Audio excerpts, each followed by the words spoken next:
Hello and welcome back to the channel. Oh, sorry, choking already. It's not a great start really, is it?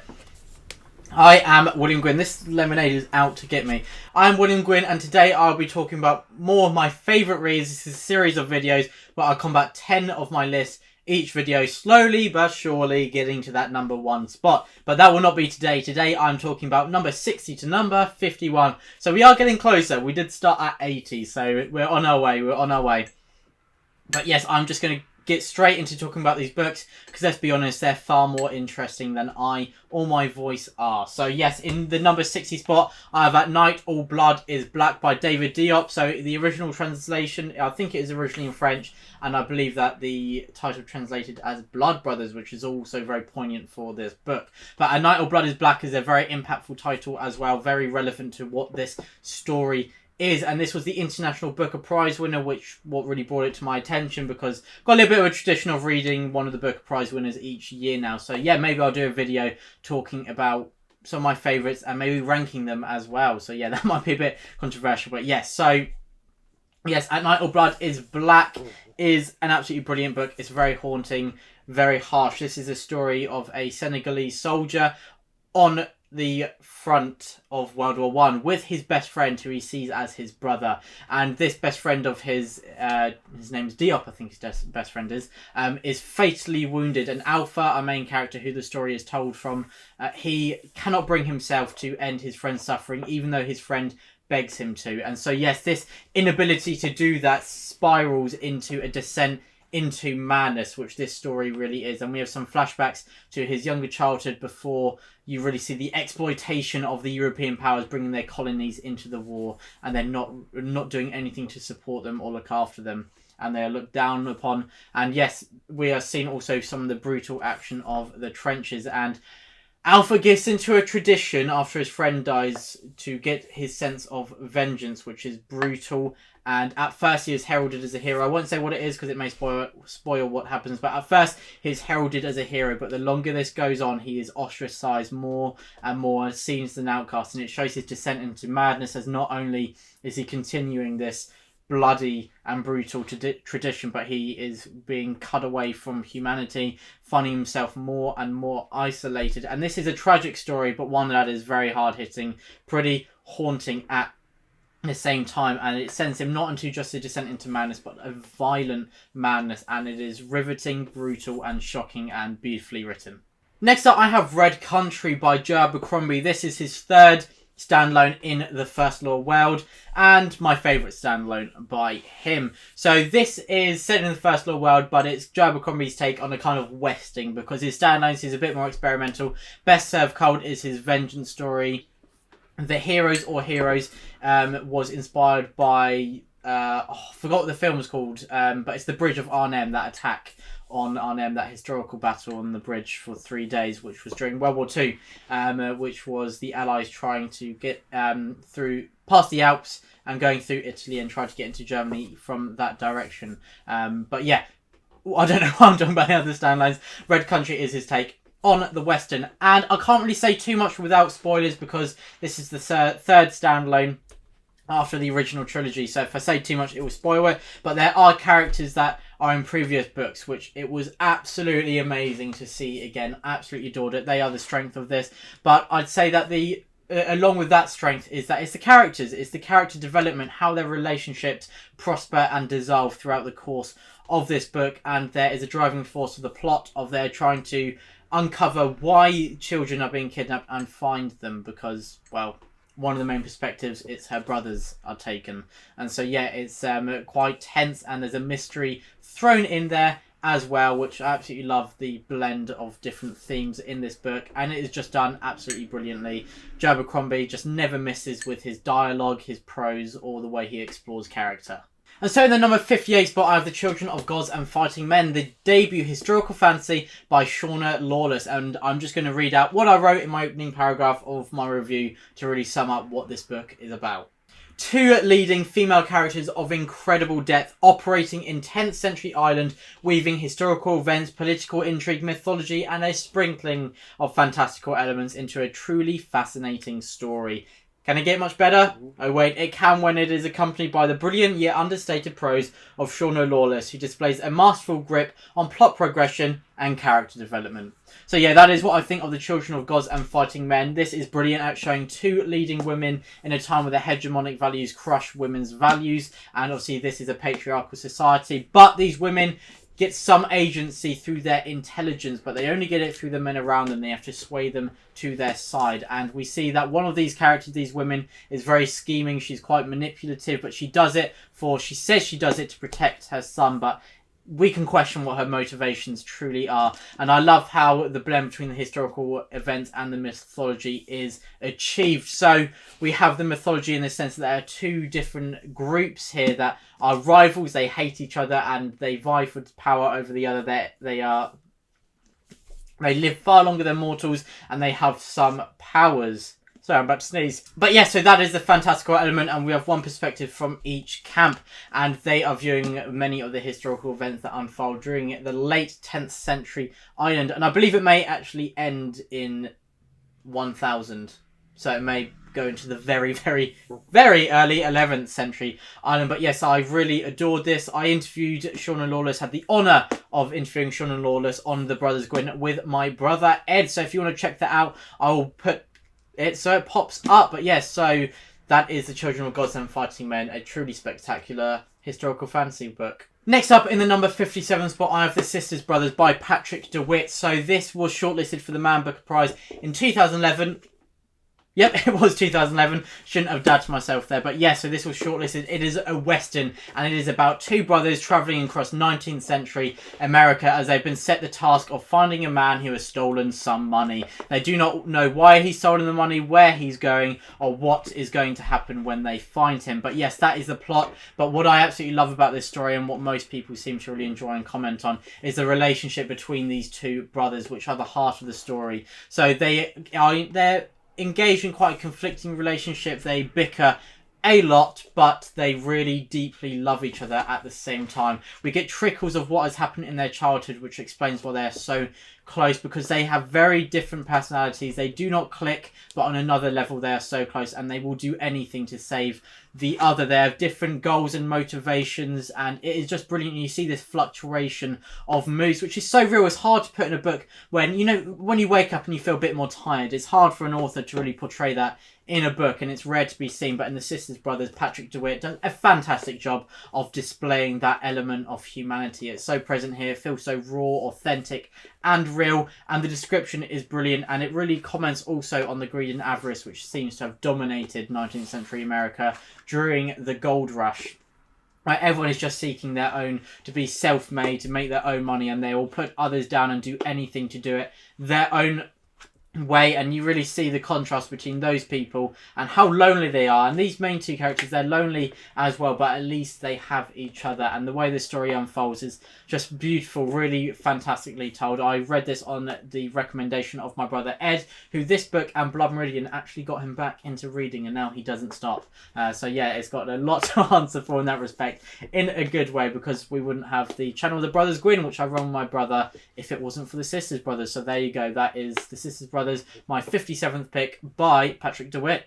Next up, in number 56, I have The Colour Purple by Alice Walker. This is the Folio Society edition, and if I have a Folio Society edition of a book, that I love the book. And yeah, this is The Colour Purple. I had to read it for my English studies a few years ago. I think I need to read it again because I may not have got everything that I should have out of it. I believe there's more to delve into there, and I think I was a bit young engaging with such brutal and mature themes that I still absolutely loved it, hence why it is on this list. But I think it would be even higher if I read it again now. This is the 1983 Pulitzer Prize winner, which is very famous now. I think Spielberg may have directed a film as well called The Colour Purple, which is an adaptation of this book. It may not have been Spielberg, but it was definitely an adaptation which made quite a few actors' careers. And this is a visceral read that does not shy away from the abuse of racism or sexism that we are exposed to. It is haunting. It made me feel physically sick at times, but at the same time, you just cannot look away. It is a beautiful story, and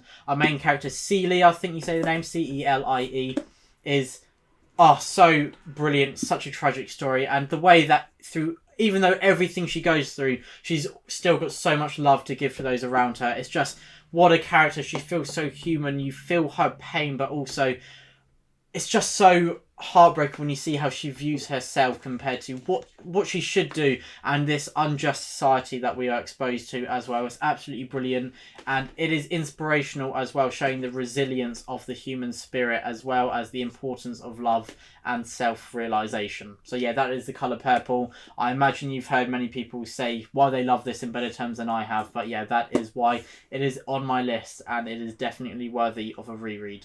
Before we get on to the number 55 spot, I just want to apologise. The lighting may be different, as will the setup slightly, because I finished recording this video, then I went to edit it, I got my phone, and then I saw that it had died. And so after charging up again, I saw where it had finished off, and I didn't have time to film yesterday. So I'm back at it today to finish the video off. So we'll carry on where that one left off. On the number 55 spot is The Book of Three, which is an absolutely brilliant children's fantasy tale. This is the first book that Papa Gwynne absolutely loved. It was read in his primary school class, I believe, and he absolutely loved it. Made him fall in love with reading. And for me, Papa Gwynne read The Hobbit first. I loved it, of course, naturally. It's sacrilege if you don't really. Just kidding. But yeah, I absolutely loved The Hobbit. And then second up was The Book of Three and the books to follow. If you've not read the books, perhaps you will recognise it from I think it was a Disney adaptation, and it was called The Black Cauldron, and that is taking the second book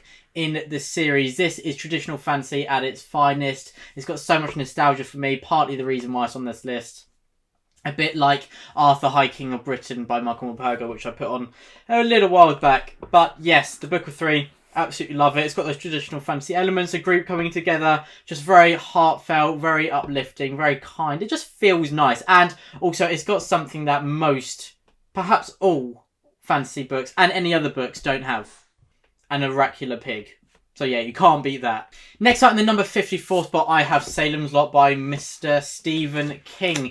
Yes, he is known as the King of Horror. I've only read a few books by him, but yes, I have read Salem's Lot and absolutely loved it. This is his take on his vampire story, and it does a great job of bringing those kind of tropes that we come to expect in vampire books and really subverting them at times, really taking twists and turns, whilst also using those tropes to really create tension. He really understands this kind of book, I feel like, and he did a brilliant job of utilising those ideas that you come into reading this with. Salem's Lot, I think, is great with a cast of characters. Main characters are brilliant, but also he has about probably another dozen perspectives who only have a few pages of time in their minds each, and he does actually create that sense of a real vivid living village, because all the perspectives of different people of different ages, demographics and professions around this little town. And yeah, it does a great job of crafting that tension, showing how widespread this kind of vampire menace may be and who it affects, that it does not care about who you are. But yeah, it's really great like that, and it is very hard, almost impossible to scare me through a book. I feel like I could just kind of look around, turn the lights on, be fine. But this attempted to scare me, and it achieved it with ease, it seems, because I was terrified on a number of occasions. I did this in a buddy read. Well, I read it in a buddy read with my family, and my dad, Papa Gwynne, absolutely loved this as a child, and he read it again, loved it again, but he said we can only read this when it's night time. So yeah, that added to the fear factor.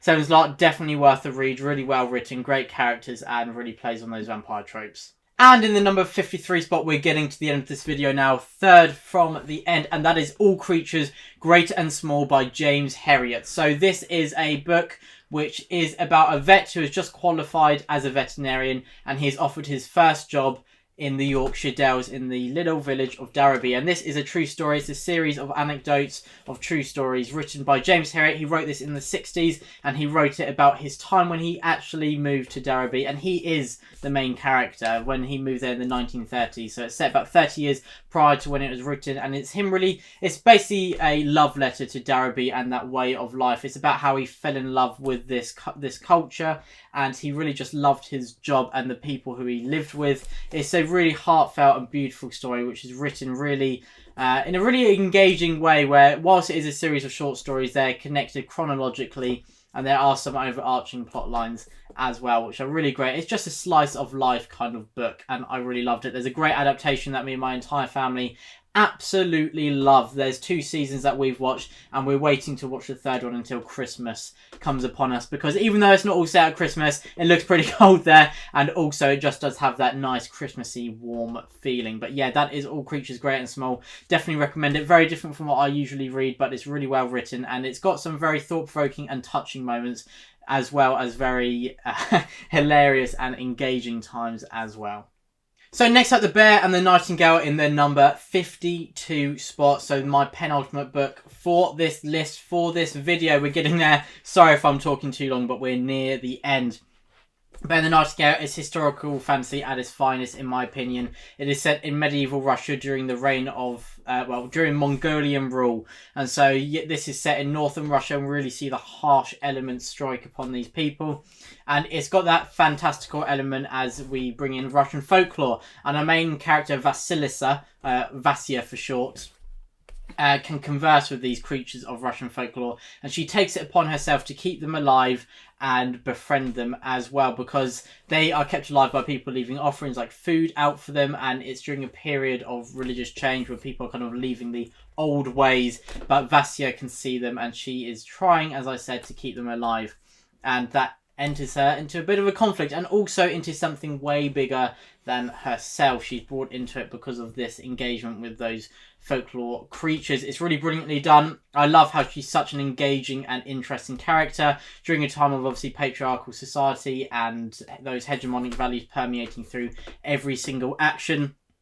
She has many brothers and sisters, and she thinks, well, you know what, my brothers are allowed to do these things, I'm not going to let anyone hold me back. So for instance, she will go off horse riding whenever she can, despite it being very frowned upon, and because of this she's seen as quite an outcast, a misanthropic character, because she does love her own company as well. So it's not like she feels lonely at times, of course, but it's kind of, she likes being on her own as well, because she doesn't like people, a lot of them anyway. She thinks they're very judgmental and short-sighted, which, to be fair, a lot of them in this book are, but she's really engaging. We see her through her formative years in The Bear and the Nightingale, the first book in the Winter Night trilogy, and I think it's really well done. Catherine Arden writes in a very fluid, languid way, which is very engaging, and I really fell in love with this book. I wasn't sure what to expect.